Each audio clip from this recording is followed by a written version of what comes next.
आप देख रहे हैं मथुरा न्यूज 24। नमस्कार, स्वागत है आपका मथुरा न्यूज 24 में और मैं हूं आपके साथ आकांक्षा शर्मा। चलिए रुक करते हैं खबरों की ओर। कोतवाली वृंदावन इलाके के गांव जैत में मामूली बात पर अधेड़ व्यक्ति के साथ मारपीट का मामला सामने आया है। घायल को जिला संयुक्त चिकित्सालय में भर्ती कराकर पुलिस ने घायल के पुत्र की तहरीर पर 3 नामजदों के खिलाफ रिपोर्ट दर्ज कर आरोपियों की तलाश शुरू कर दी है। वृंदावन कोतवाली इलाके के गांव जैत निवासी 50 वर्षीय चंद्रपाल 30 जुलाई की रात्रि को गांव में ही अपने दोस्त पद्मा के घर गया हुआ था, जहां पहले से ही उसके 2 साथी जितेंद्र और बहादुर मौजूद थे। चंद्रपाल जैसे ही वहां पहुंचा तो उक्त लोग उससे उसके हाथ में लगी चादर मांगने लगे। वहीं चंद्रपाल का विरोध करने पर तीनों ने उसके साथ मारपीट कर डाली। वहीं धारदार हथियार से उसके सिर पर वार कर दिया, जिससे वह लहूलुहान हो गया। घटना की जानकारी सुबह होने पर पड़ोसी के परिजन उसे थाने लेकर पहुंचे, जहां पुलिस ने उसे अस्पताल में भर्ती कराया।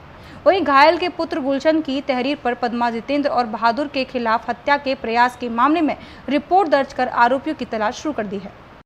मेरा नाम इंदल सिंह है। कहाँ से आए हैं आप? जैत से आए हैं। क्या मामला हुआ ये? मामला ये है कि चंद्रपाल के साथ झगड़ा हुआ था।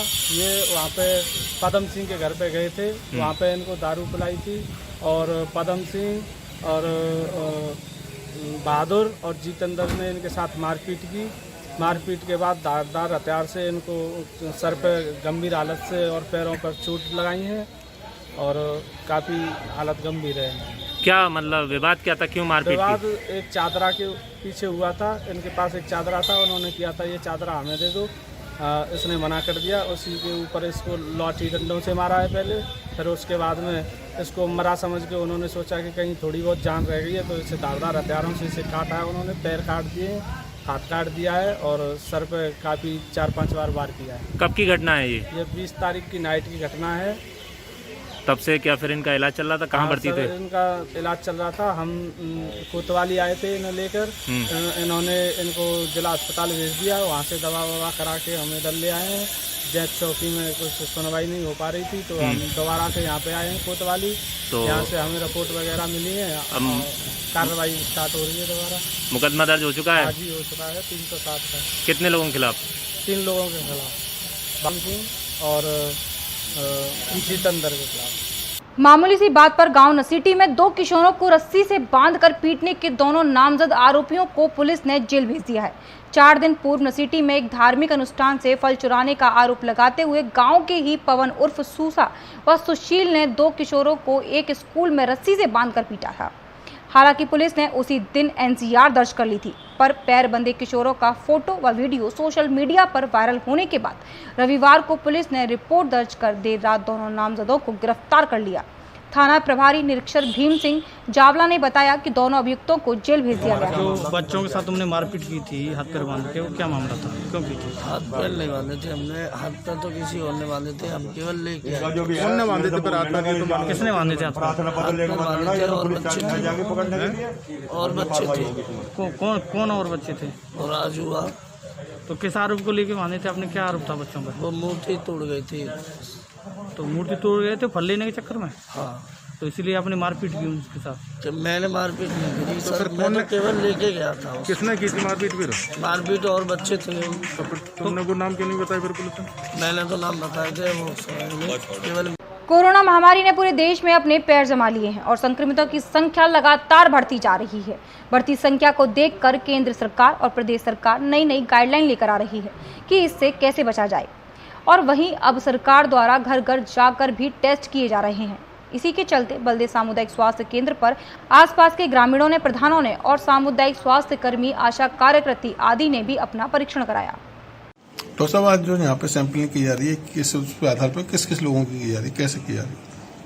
माननीय मुख्यमंत्री जी के निर्देशानुसार आज हमारे ब्लॉक को 150 सैंपलिंग का टारगेट दिया गया है, जिसमें समस्त पुलिसकर्मियों का स्टाफ, अपने प्रधान जी के साथ में हमारे मौजूद हैं, वो वाला जो लगे उनके जान पहचान के लोग हैं, वो मेरा स्टाफ जितना है, मेडिकल का स्टाफ जो है वो जो भी सैंपलिंग के लिए आना चाहे वो सैंपलिंग के लिए आ सकता है। हमारे यहाँ सैंपलिंग स्टार्ट हो गई, 10 बजे से सैंपलिंग स्टार्ट हो रही है और अभी तक हमारे पास 184 लोगों का रजिस्ट्रेशन हो चुका है सैंपलिंग के लिए।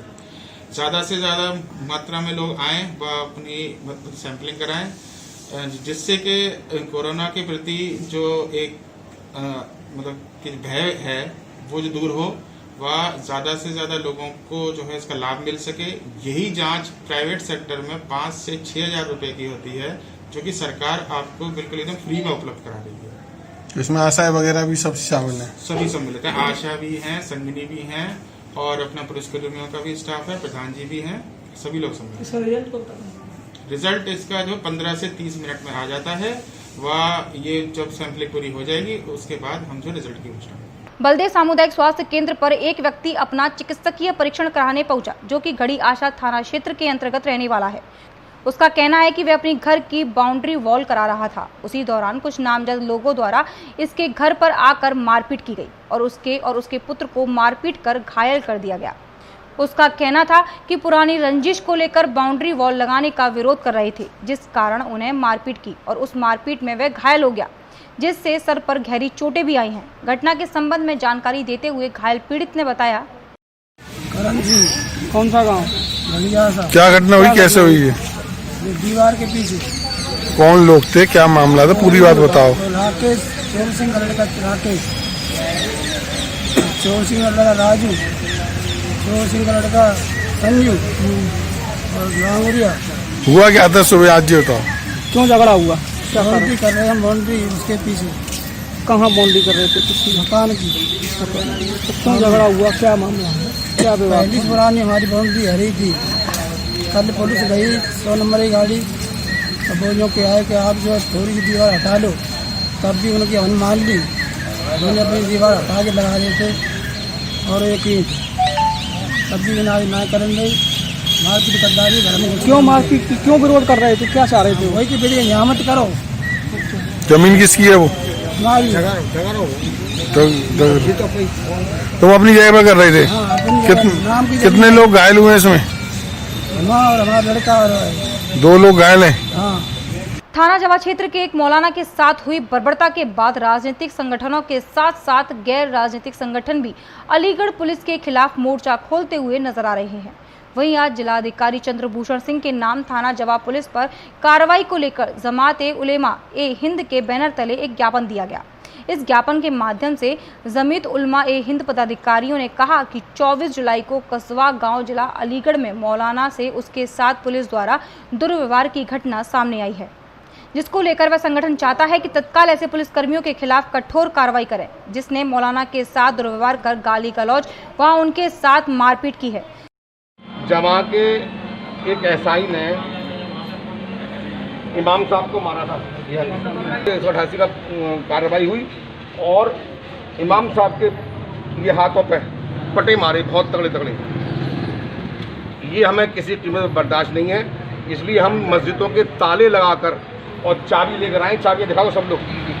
हमने डीएम साहब को चाबी दे दी कि आप हैं। आज उन्होंने कहा कि नहीं आप मस्जिद खोलिए, आपके साथ इंसाफ होगा और ना कोई धरना प्रदर्शन करने की जरूरत है, हम आपको इंसाफ देंगे। सीओ साहब को उन्होंने तुरंत फ़ोन किया है, सीओ साहब को, और सीओ साहब से कहा है कि इसकी जांच करके दोनों पक्षों को बिठा के सामने हमने इसकी जांच करके मुझे आप रिपोर्ट दें। हमें पूरा भरोसा है अपने एडमिनिस्ट्रेशन पे, क्योंकि हमारा एडमिनिस्ट्रेशन पूरा भरोसा है कि वो हमें इंसाफ देंगे। और जो हमारे इमाम साहब एक और रसलगंज के, उनको भी लॉकडाउन के चक्कर में 100 गुंडा एक्ट में और 7-8 लोगों को गैंगस्टर में जेल भेजा है। इसका हमारा विरोध है कि ऐसे एक तरफा का मतलब कार्रवाई ना करें और ऐसी कार्रवाई ना करें, ऐसा दंड ना दें। जितनी गलती है उतना दंड दें। हम लोग लॉकडाउन का पूरा पालन कर रहे हैं और पूरा पालन करेंगे, और जो सहयोग हो सकता है हम ज़्यादा से ज़्यादा सहयोग करते आए हैं और करते रहेंगे। हम अपने मुल्क के साथ हैं, मुल्क के साथ हमेशा रहें और मुल्क के साथ रहेंगे हमेशा। पुलिस विभाग के तेज और तर्रार आईपीएस दीपक रतन को अलीगढ़ रेंज का डीआईजी बनाकर भेजा गया और उन्हें आज अलीगढ़ में अपना पदभार संभालने के बाद पत्रकारों को अपनी प्राथमिकता गिनाई।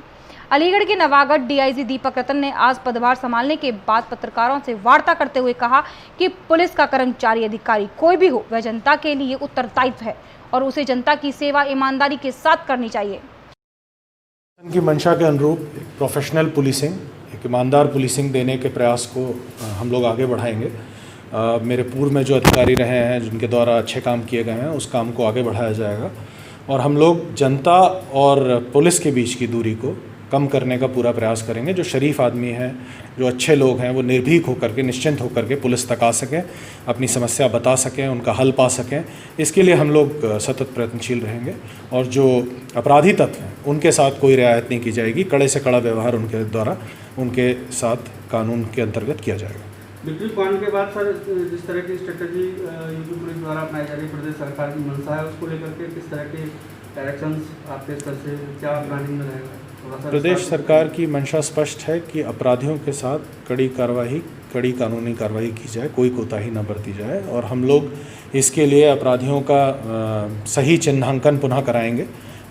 जो अपराधी जिनकी लंबी हिस्ट्री है वो लोग हमारे रडार पर रहने चाहिए और उनके खिलाफ कड़ी से कड़ी वैधानिक कार्रवाई हम लोग हमारे पूरी टीम रेंज की करेगी। एक आखिरी सवाल सर, अलीगढ़ जैसे सांप्रदायिक दृष्टि से हमेशा से संवेदनशील रहा है, एएमयू यहाँ एक बड़ा इंस्टीट्यूशन है जिसमें तमाम तरह की राजनीतिक गतिविधियाँ रहती हैं और पक्ष प्रतिपक्ष हमेशा विवादित रहता है, इसको लेकर के स्ट्रेटेजी पे थोड़ा सा। इसके लिए स्ट्रैटेजी के दो मुख्य हिस्से होंगे। पहला प्रॉम्प्टनेस, कि पुलिस त्वरित गति से प्रॉम्प्टली रिस्पॉन्ड करे, छोटी से छोटी बातों पर रिस्पॉन्ड करे और उनको अटेंड करे।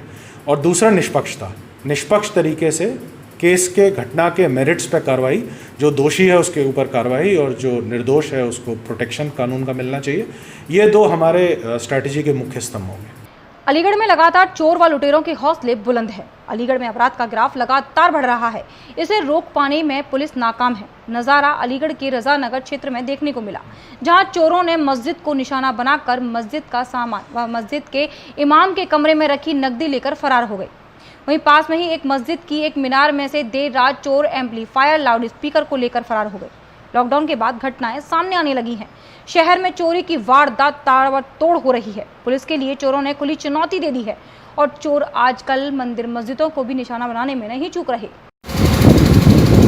क्या नाम है सर आपका? मेरा नाम जी जी, तो क्या हुआ था? ये मस्जिद में रात को चोरी हो गया? करीब लगभग 12 बजे के लगभग यहाँ पे चोर आए और मस्जिद का ताला तोड़ा और अंदर घुस गए। कुछ पैसे रखे थे हमारे पास, मस्जिद के खर्चे किए और अपने पैसे निकाल लिए गए और क्या क्या कुछ सामान था मस्जिद का, सामान ले गए यहाँ तो उठा करके। तो लमथिंग कितने का नुकसान हो गया हुआ? 4,000 रुपये।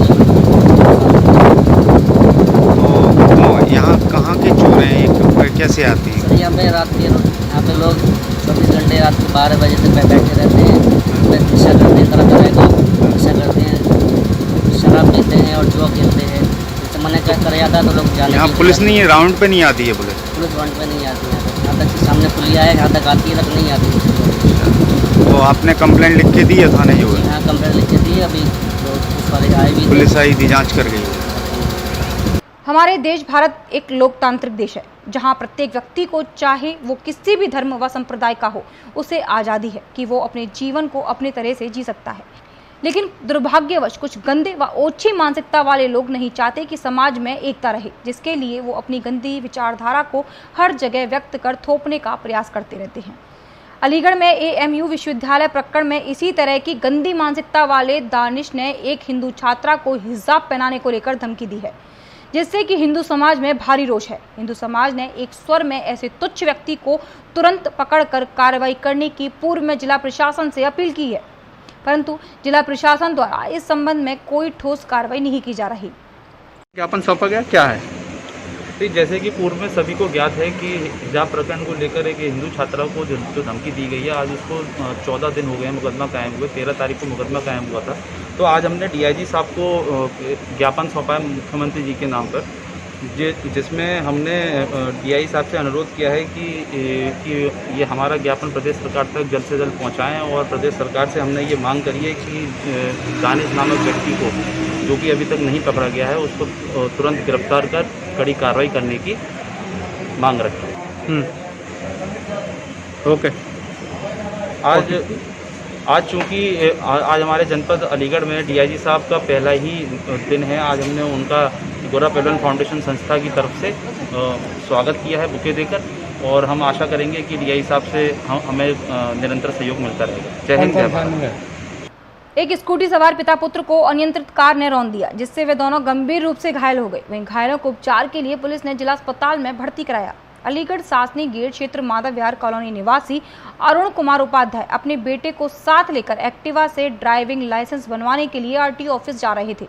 जैसे ही वे मेल रोड पर पहुंचे तभी पीछे से कार ने टक्कर मार दी, जिससे पिता पुत्र गंभीर रूप से घायल हो गए। घटना की जानकारी मिलते ही पुलिस मौके पर पहुंची।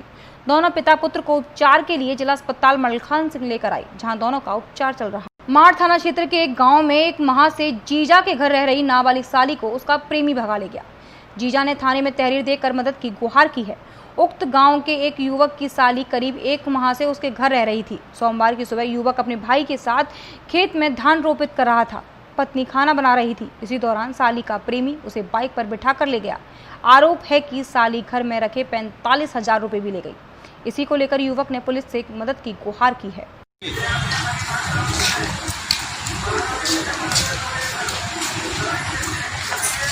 भारतीय किसान यूनियन ने समस्याओं के समाधान हेतु कहा कि देश के सभी किसानों के केसीसी सहित सभी कृषि ऋण नया व पुराना की पूर्ण ब्याज अगस्त 2020 तक की माफ की जाए। केंद्र सरकार द्वारा खरीफ और रबी मौसम की 3 फसलों के न्यूनतम समर्थन मूल्य घोषित किए जाते हैं। उन सभी फसलों की खरीद भी की जाए, अन्यथा समर्थन मूल्य घोषित करने पर किसानों को क्या लाभ प्राप्त होगा। वहीं किसानों ने एक समस्या और रखी थी, डीजल, पेट्रोल, एलपीजी गैस सिलेंडरों की कीमत आधी की जाए। किसानों के लिए 100% अनुदान पर खरीफ और रबी के बीज दिए जाएं। भारतीय किसान यूनियन के किसानों ने कहा कि इस कोरोना काल में सरकार को किसानों के लिए उचित कदम उठाने चाहिए, जैसे 3 माह का बिजली का बिल माफ किया जाए और स्कूलों की फीस माफ की जाए। क्या नाम है और क्या मांगे लेके आप यहाँ जिला कार्यालय पे आए थे? मेरा नाम है चौधरी नवाब सिंह, पूर्व जिला महासचिव भारतीय किसान यूनियन। हमारी समस्याएं हैं, जैसे मार्च से देश में लॉकडाउन हुआ कोविड-19 के कारण। भारत सरकार और प्रदेश सरकार ये कहती आ रही है आज तक कि हमने किसानों के लिए ये दिया, किसानों को वो दिया, और आज तक किसी भी किसान को 1 पैसे का लाभ नहीं हुआ। और सरकार जो कह रही है उसे कर नहीं रही। जैसे केंद्र सरकार द्वारा 23 फसलों के समर्थन मूल्य घोषित किए जाते हैं रबी और खरीफ में, खरीद केवल गेहूँ। क्या क्या है? अब हमारी सबसे पहली मांग है कि हम किसानों पर जो भी केसीसी का कर्जा है या और कृषि ऋण है, उनकी अगस्त 2000 तक की पूरी ब्याज माफ़ की जाए। और जो किसान अप्रैल से अब तक कर्जा जमा कर चुके उनकी ब्याज समायोजित की जाए। एक केंद्र सरकार द्वारा जिन फसलों के समर्थन मूल्य घोषित किए जाते हैं उनकी समय पूर्व खरीद की व्यवस्था की जाए। और डीजल पेट्रोल की कीमत इतनी बढ़ गई है कि अंतर्राष्ट्रीय मार्केट को ये बहाना लेता है, अंतर्राष्ट्रीय मार्केट में कोई कीमत ना है, पब्लिक की कमर तोड़ के देते हैं, ये कीमत आधी करी जाए। अगर मांगे पूरी नहीं होती तो आपका अगला कदम क्या होगा? इस समय लॉकडाउन के कारण हम लोग धरना प्रदर्शन पर जारी रखेंगे। थाना हाईवे के मंडी चौराहा पर कोरोना पॉजिटिव मरीज को ले जा रही एम्बुलेंस का ड्राइवर अचानक बेहोश हो गया, जिसने पीपीई किट पहन रखी थी। लगातार कई घंटों से ड्यूटी कर रहे एम्बुलेंस ड्राइवर गर्मी के कारण बेहोश हो गया। ड्राइवर कोरोना पॉजिटिव मरीजों को हॉस्पिटल लेकर जा रहा था, तभी अचानक रोड पर ड्राइवर ने जोर से ब्रेक मार दी, जिसकी वजह से एम्बुलेंस अनियंत्रित हो गई। वहीं उसी में बैठे कोरोना पॉजिटिव मरीज एवं आसपास के लोग अचानक घबरा गए। खैरियत यह रही कि एम्बुलेंस से एक्सीडेंट की बड़ी घटना होने से टल गई। क्या नाम है आपका? क्या एम्बुलेंस चलाते हो आप? यहाँ इस अवस्था में बैठे हो, क्या हुआ? अरे वो देख रहे हैं टिकट मैंने हुआ था, मरीज ले जा रहा था कोरोना, तो उसमें गर्मी की वजह से बेहोशी आ गई। पहले भी बेहोश हो चुके हैं, आपने इसको लेकर कोई शिकायत नहीं की है? पीपी किट ठीक है, लेकिन उसमें कोई कुछ नहीं होता। पहले भी फिलहाल में आप मरीजों को लेकर जा रहे थे, कहाँ पर जा रहे थे? कहाँ पर जा रहे थे? के मेडिकल कॉलेज। अब यहाँ कौन प्रशासन अधिकारी आया है? कोई अधिकारी आया है यहाँ पर मौके पर? स्वास्थ्य विभाग की टीम है। आपकी यह किट किसने उतारी? अब ये हमारे स्वास्थ्य विभाग के जो डॉक्टर उन्होंने उतारी। अब यहाँ कौन कौन मौजूद है आपके साथ? यहाँ हमारे साथ भूदेव जी हैं, सीएम ऑफिस बैठते हैं और 3-4 लोग हैं स्टाफ से। अभी तक के लिए सिर्फ इतना ही। मुझे